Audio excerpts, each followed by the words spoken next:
Thank you. Welcome. I'm Councilmember Jose Weezer. I'm joined by Councilwoman Wendy Gruel. This is a meeting of the Audits and Governmental Efficiency Committee, a special meeting to take up one item. Clerk, can you read that item, please?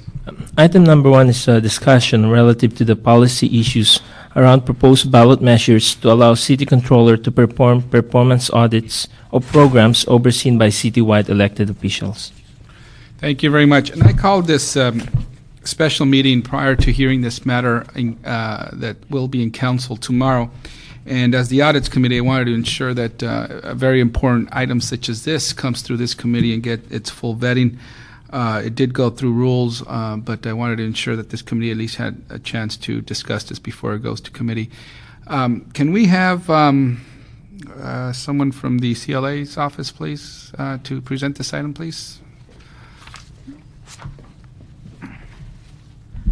Yes, Avakatayan with the CLA's office. Welcome. Can you just go over a brief summary of what this item entails, please?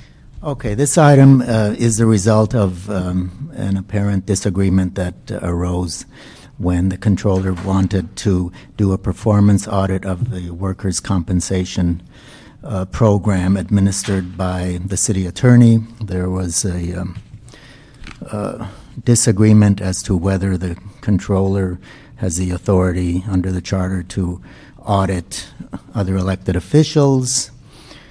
To resolve the issue, it is being proposed that we put a charter change to the voters whereby programs that are being administered by elected officials would be able to be audited, including programs that the city controller might have.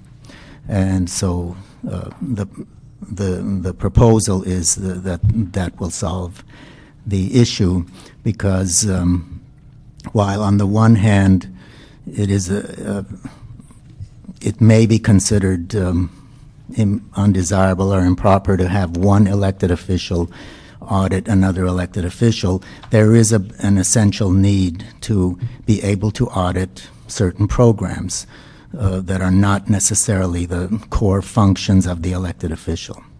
So what is being proposed is that solution. Thank you, and I think you had you summarized it well for all of us in terms of what the core issue is, which I think everyone wants to see every program or wherever there's dollars being spent to have a audit, so that we ensure the public that their dollars are being well spent, and that the programs that we put in place are actually working how intended, and that they are as efficient as possible. But we do have to balance that with the reality of the situation we live in. It's a political atmosphere, and you never know when an issue might be used in a political re-election or anything like that. And how would you think we're balancing those two concerns that I've heard about this issue? Well, I think the proposed solution would be that balance, because it would not provide for the audit of the essential functions of an elected official. That audit happens every 4 years when the voters decide whether the elected official is doing a good job or not. But a program such as worker comp or gangs or something that was in a department that we now transferred to a city elected official for them to administer, that appropriately should be audited, and I think that perhaps will address the needs both as expressed by our current controller and the needs as expressed by our city attorney. Yeah. What about the situation where there is an audit on a program and it's released right before a re-election of that elected official, the city attorney or the mayor? Well, that under the proposal, presumably that could still happen. That could still happen. That could still happen. And what would your thoughts be if we have, let's say, a blackout period, 6-month blackout period before someone's re-election? How would it would not be inappropriate. It would not be inappropriate. I suppose. Now, some of these, I think what we're proposing is, yeah, no, that would be fine. What we're proposing is that the council would provide by ordinance whenever a program is created in an elected office or a program is transferred to an elected office, the council would provide for the audit in that ordinance. So presumably you could put a blackout period in the ordinance, but you could also put it in the charter language. I don't see any downside to it. I suppose someone might say, well, what if we have some gross mismanagement in that 6 months and it needs to be audited? But then you have to balance that with what are the chances of something like that happening just 6 months before the election. So, but if the council wished to put that in the charter amendment, I don't see anything particularly wrong with that kind of a blackout period. Yeah. Well, we currently have blackout periods for elective officers when they are seeking re-election. We have certain prohibitions on communication with voters, et cetera. So, I mean, there's It's some blackout. I believe it's quite doable. For me, that's the only concern I have, Yeah. and I think we should do this because it allows for more transparency in all our programs. But that one item, given the nature of politics, and how do we control for that? Finally, my other item I wanted to raise is. If we start, when will this take effect? Let's say we put it on the March ballot, it passes, when will it take effect? Well, without any other direction, it would take effect upon the certification of the election by the city clerk, I imagine. But you may need to have the city attorney weigh in on this. Thank you, Council Member. Harith Trivedi with the City Attorney's Office. Traditionally, charter amendments are operative upon certification of the election results by the city clerk and then filing the actual charter amendment language with the Secretary of State. So state law requires that a charter amendment have to be filed with the Secretary of State and it become effective upon that time. How long does that usually take? It can take a matter of a few days or it could take a couple weeks. It depends on the processing of it with the Secretary of State's office, et cetera. So we're talking weeks, huh? Usually less. Usually less. Yeah. Within a month. It'll happen within a month. That's correct. Yes, yes. Welcome, Mr. Zhang. Thank you. I was at 10:40. Oh, no. You put signs on the door. You get distracted even. I think that sign said Mr. Zhang. Yeah, 10:40, yeah.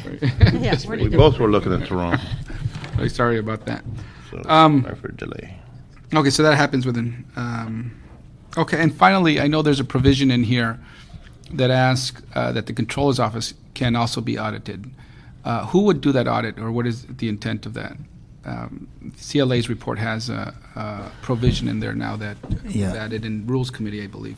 The council and the mayor would decide who would do the audit. Presumably, they could contract out, or the way the proposal is written now, it's not necessarily that the mayor and the council will themselves directly do the audit, but they shall be responsible for having an audit conducted. We want to do an audit. If the council says, hey, we want to do an audit of the workers' compensation program, who would we turn to? Well, that's just an example. We had the authority. Who do we turn to do that? CLA, CAO? Do you guys have the capacity to do that? No, you could go out to bid and get an auditing firm. Do we have funding for that? No. We would have to put the funding in place at the time that we do that. Okay. Thank you. Questions? Justin, I think the additions that the Rules Committee added were great, and it really defines the roles of the city controller and the ability to look at those items which the council has transferred. My one question is, would the workers' comp program have fit under the definition of programs as written in this charter amendment? Yes, please. As I recall, parts of it were in personnel before and got transferred, and Right, Valerie Flores, Assistant City Attorney.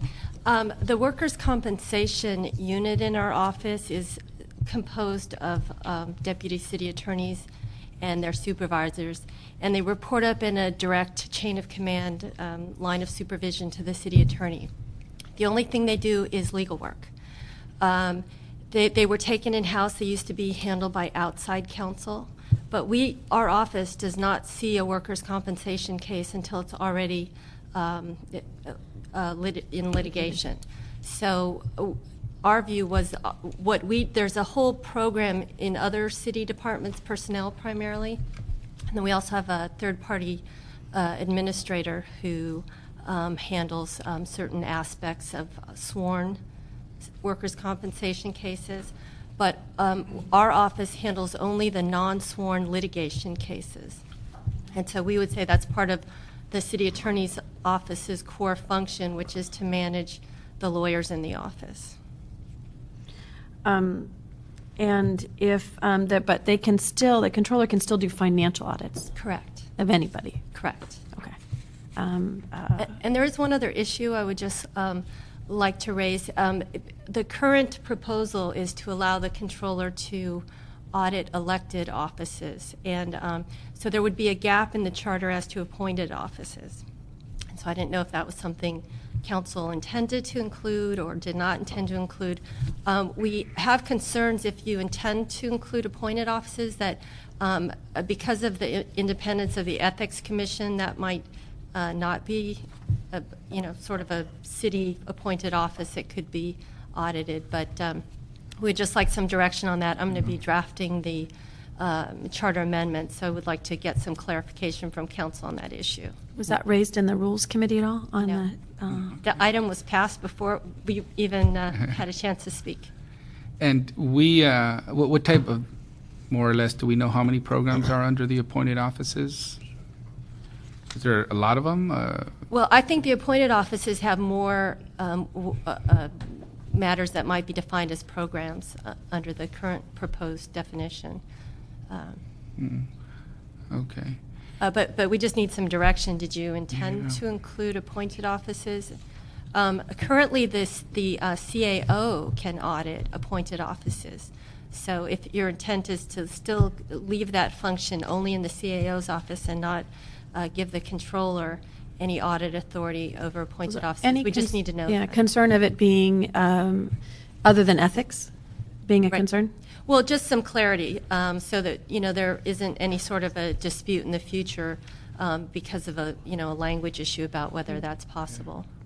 My sense, My sense is if we're going to do elected, you would be able to do appointed as well. And that where there's a program, I don't know where that actually will happen, but it would be better to include it than to exclude it. I could be wrong, but my understanding is that the controller could audit all of that now. The only dispute is with regards to an elected office, but I defer to the city attorney. Actually, no. When the word offices is used in the charter, it refers to both appointed and elected offices, and the performance audit section in the charter relating to the controller omits the word offices. So if you intend to allow performance audits of appointed offices, we would need to know that for drafting purposes. And again, just to summarize, currently the CAO also has sort of a performance audit function. It's called a management audit, but they're very similar. Can conduct a management audit of appointed offices. So if you intend to just leave that function with the CAO and enable the controller only to perform management or performance audits of elected offices, we just need to know that for drafting purposes. I think it's equally important on that. I mean, I would think you should include it, would be mine, that you would have appointed offices as well. We don't want to get back to another Exactly. point where someone says, what does offices mean, and does that, so my sense would be to amend it to include appointed.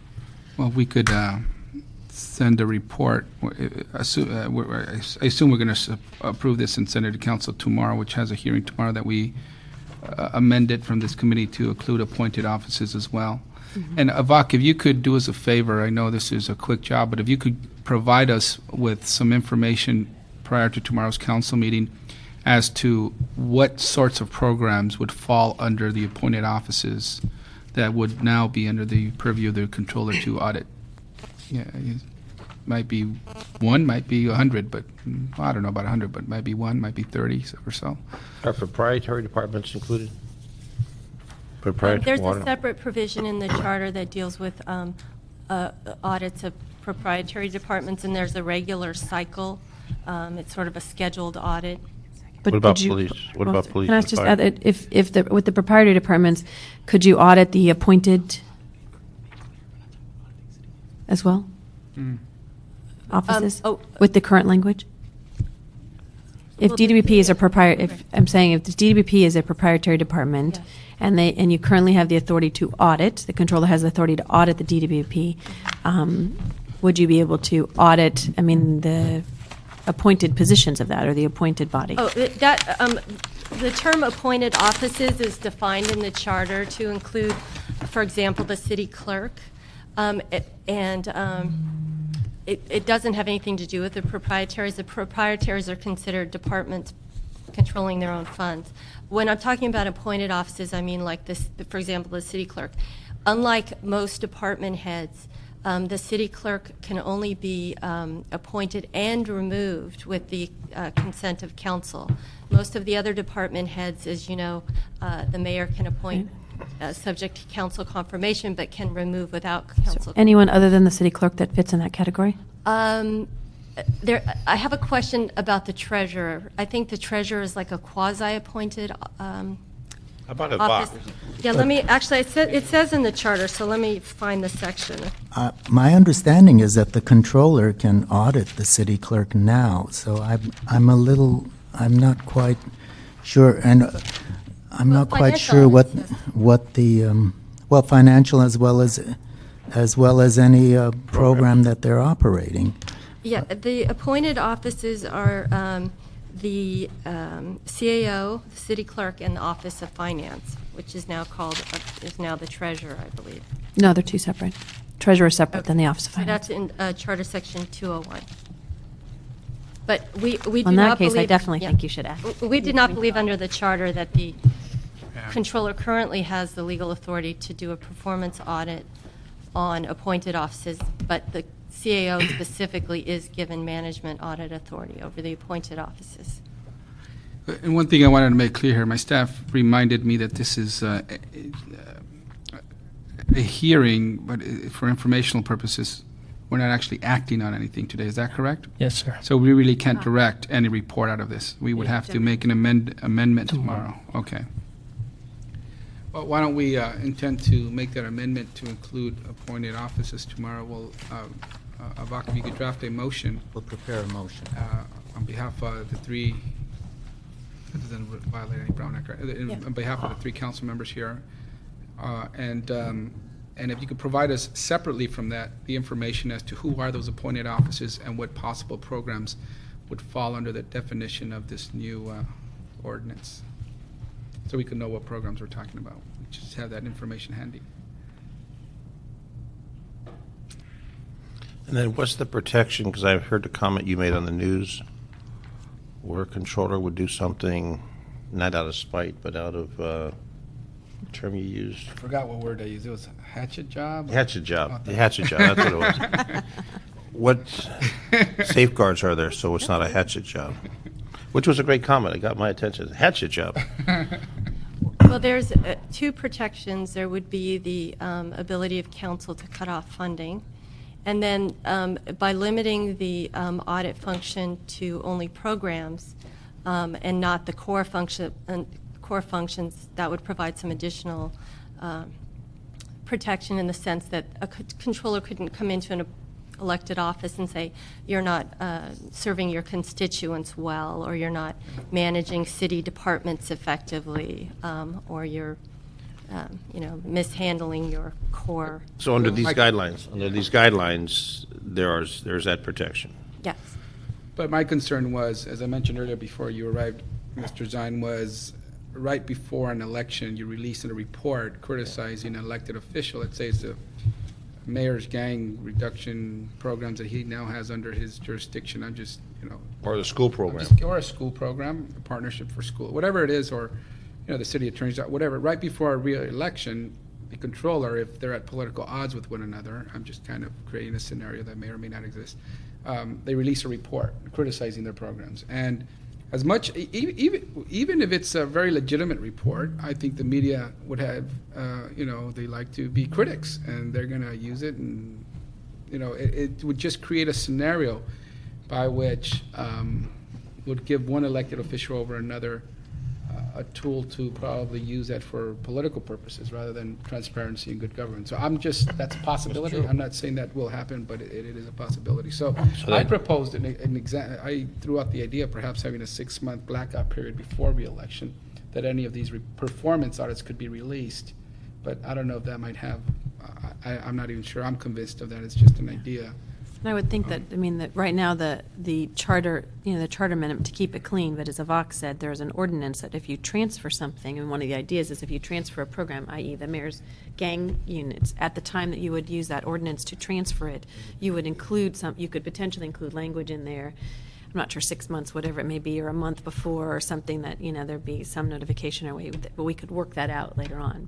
But see, then they'll think you're hiding it. That's the concern, is that if you do it. You have to be as transparent as possible. Well, transparent, but if you give this secret curtain, and whether it's 6 months or a year, or it's used as a hatchet job, I mean, believe it or not, we're in politics, and oftentimes something sinister appears. Well, another idea might be to, if you intend to commence an audit within 6 months of an election, that you'd need council approval to guarantee that it was an appropriate expenditure of taxpayer funds versus a political tool. You could do something like that. I mean, I think there's got to be a safeguard to keep it balanced, so it keeps everybody on the up and up. Mm-hmm.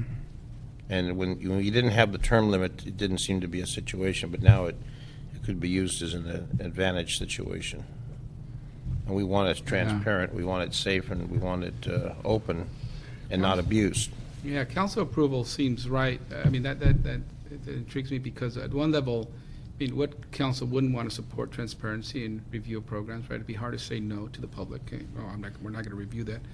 The other level, it's true. I mean, I think the council would be astute to say, well, wait a minute, are they doing this because the re-election and it's coming up, or when the release of those findings is really what's important? But it's right, and then you could, I mean, if there were a clear need, that case could be made by the controller to the council. Yes, we are coming up on an election, but there have been, whistleblower reports of a problem or some other pressing need.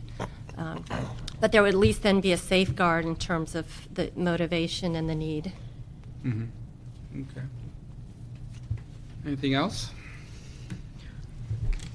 So do you want us to include that in the motion, either the 6 months or I don't think we'd put it by in a ordinance? charter amendment. That would be my recommendation, is you don't put it in a charter amendment. Where would you put that? Well, how do we put The the safeguard in? How would we Ordinance, say- with the implementing ordinances, the implementing ordinance that you would have for programs that are transferred over, Oh, that's the ordinance. right? Would Isn't you that- draft would the describe- ordinance before it goes to the voters? Well, now I'm somewhat confused. Because there might be some programs currently housed Doesn't exist. in an elected office. So are you intending that those be subject to a performance audit without an ordinance, just through charter change language, and then if there's any new transfer, that there'd be a transfer ordinance that would have the limitations in it? Oh, I'm more confused now.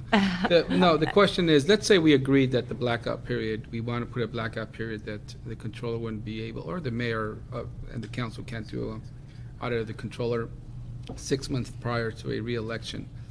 If we were to say that that's the route we want to go, do we need that language in to approve the putting it before the voters, or no? No, I believe what Ms. Gruhl is suggesting is we do not include that in the charter amendment. However, each time we adopt an ordinance going forward that says the gangs program will be audited by the controller, in that ordinance, it will say, however, the controller shall not do an audit 6 months prior to But when will we election. adopt? Yeah, but the then the ordinance? protection wouldn't be available for programs that are currently housed in an elected office. Correct. This charter amendment is looking forward, is my understanding. I'm Yeah. confused. Well, I think what it is, for example, the mayor's gang program. Now, he, adopted this and said he wanted to be audited already, and that was included in the ordinance. If we were tomorrow to transfer the Children, Youth, and Family Services program or over to the mayor's office, as there would be an ordinance that would require the transfer of those responsibilities to the mayor's office. As part of that ordinance, you could consider some restrictions on its release time period. I'm concerned with, what you're saying, Valerie, is there are some programs that currently exist in departments, but were created by ordinance. Those ordinances can be amended. No, I was speaking of, let's say, for example, there is currently a program administered by the controller's office, and it wasn't established through an ordinance. It just exists there currently. So there's no ordinance, in which you could place the restriction on making sure that the mayor doesn't come in and audit the controller right before an election. So I guess it's an unknown right now of where, how many of those exist. We don't know. Right, we don't know yet. Those, and I would hate, I think, as Mr. Zine mentioned, is the transparency issue, or I think as you alluded to as well, Avak, is if something came to light that was, fiscal, corruption, whatever, that you would be limited in not being able to do that. I think in policies as we go forward to look to say that there has to be opportunities. It can't be literally 2 weeks before an election and you release it. There's no chance to do your response letter, all the things that they do in the general accounting principles. I think. Let's do this. Let's hold off on the blackout and the council approval. Let's just, we have until tomorrow to sort that out. I think our staffs talk to the city attorney's office in CLA and see what we do with that. We are going to draft a motion on the appointed offices, and Avak, you're going to provide us that background information as to who and what programs that would actually apply to, so we're aware of that. The other issue I wanted to bring up is if it would be possible to, if this charter amendment should pass, that we make this effective July 1st of 2009, to kind of start with a clean slate, because when we did the charters, we revised the charters, for example, it didn't apply until after we had a new mayor. And if that was amenable or open. What does it say now, to be subject to when? It would be effective within a month, correct? So that's March, yeah. Let's say before April 4th. That's right. Currently, there isn't an operative date in the charter amendment. We have had operative dates in the charter amendments in the past, or especially in ordinances where we say it's a date certain where it goes into effect, so it's clear when it becomes operative. So that's an option as well. Right now, it would just become operative when filed with the Secretary of State after certification of the results, which is an unclear date. That would be like March, April, more or less. I just want to keep it fair and balanced, like my news reports, fair and balanced. That's right. You have news reports? Fair and balanced. So Prime time Zion. the idea behind that is just to turn the page on the controversies that have been happening and maybe start afresh with the new controller, new attorney, city attorney.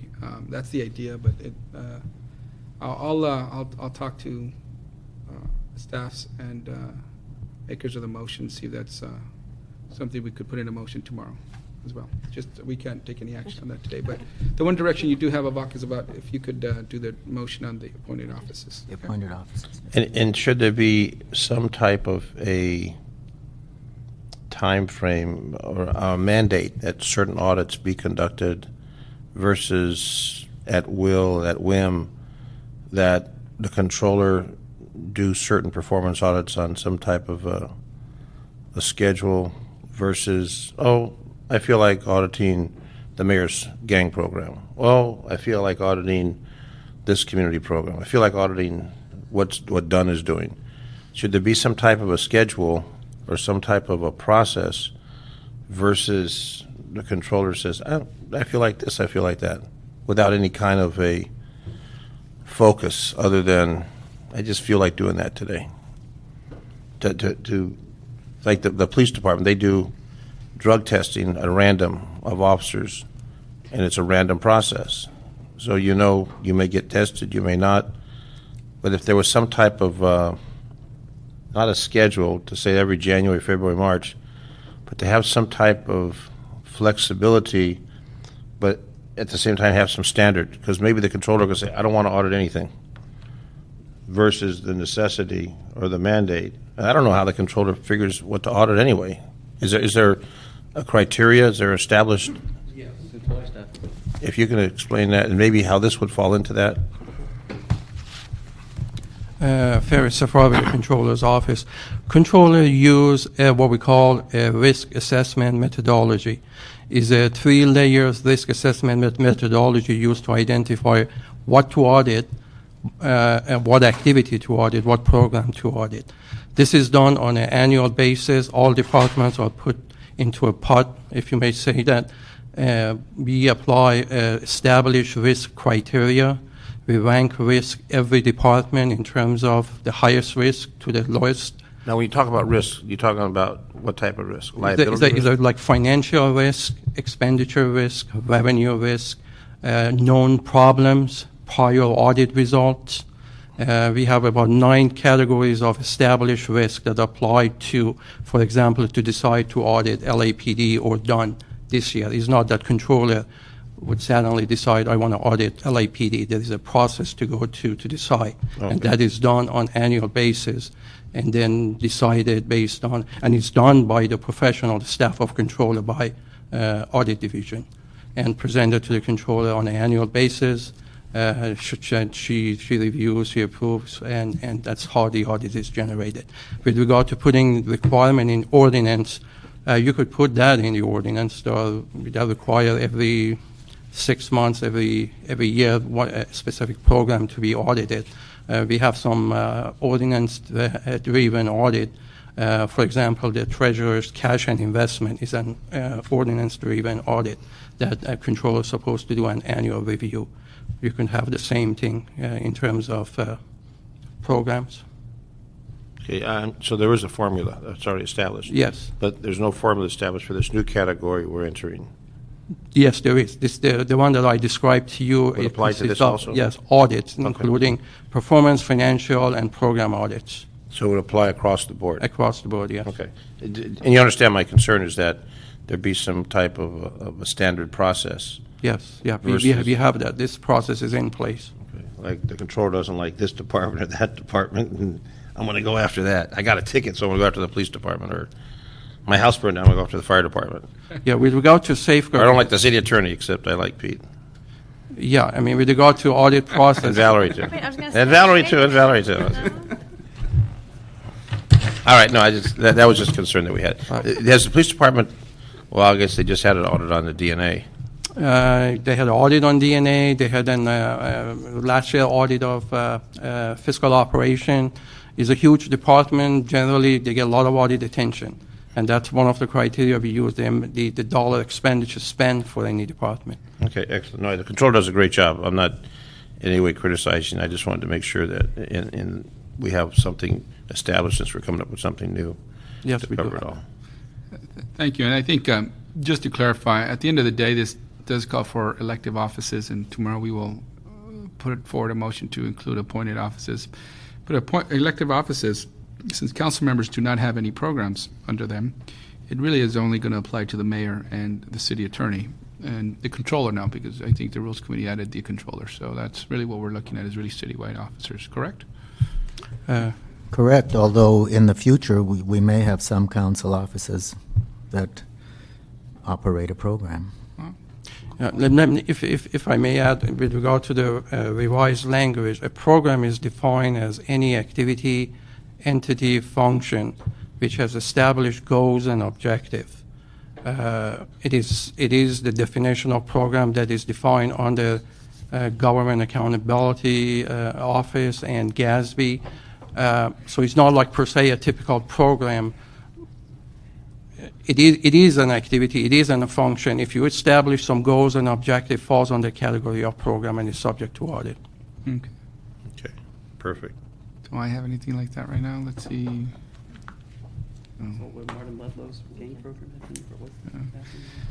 Well, thank you very much, and I'm glad we had this hearing, because I think some additional items came up that didn't come up in rules, and thank you very much. Have you ever audited a VOC? A VOC, the man sitting Meeting next to you. adjourned. Oh, no, his next.